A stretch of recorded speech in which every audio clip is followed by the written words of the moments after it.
আসসালামু আলাইকুম সবাইকে, কেমন আছেন সবাই? আজকে আমি আপনাদেরকে দেখাবো ভ্যানিলা 1 পাউন্ডের একটি কেক। 1 পাউন্ড থেকে একটু বড়, তারপর আপনার ডেকোরেশনটা দেখে নিন। এখানে আমি ব্যালেট নাইফ দিয়ে লিফের পাতার আকার শেপ দিয়ে নিচ্ছি। কীভাবে করছি আপনারা বুঝতে পারছেন ভিডিওতে। তারপর আমি রোজ নজেল ছোট পিন যেটা, ওটা দিয়ে ইয়েলো কালার দিয়ে, দেখতেই পাচ্ছেন ইয়েলো কালার দিয়ে ফ্লাওয়ার করে নিচ্ছি।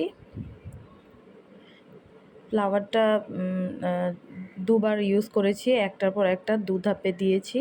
এমনকি আরেকটি কালার ইউজ করেছি হালকা পিঙ্ক থেকে একটু পার্পল কালার মিশিয়ে পিঙ্ক কালারের সাথে এই কালারটা এনেছি আমি, আপনারা দেখে বুঝতে পারছেন।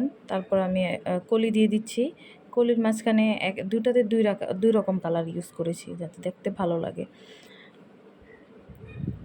তারপর আমি নিচের বর্ডারটা করে নিচ্ছি। বর্ডারটা অনেকে দিতে চায়, দিলে আবার অনেকে দিতে চায় না। আমার দিলে ভালো লাগে, এই জন্য আমি বর্ডারটা ইউজ করি। এখন আমি নাম লিখে ফেলছি, হ্যাপি বার্থডে জামাই। এটা একটা আপু তার হাজব্যান্ডের জন্য অর্ডার করেছিলেন, হাজব্যান্ডকে জন্মদিনের জন্য উইশ করার জন্য অর্ডার করেছিলেন। আশা করি আপনাদের এই ভিডিওটি ভালো লাগবে। ধন্যবাদ। আসসালামু আলাইকুম।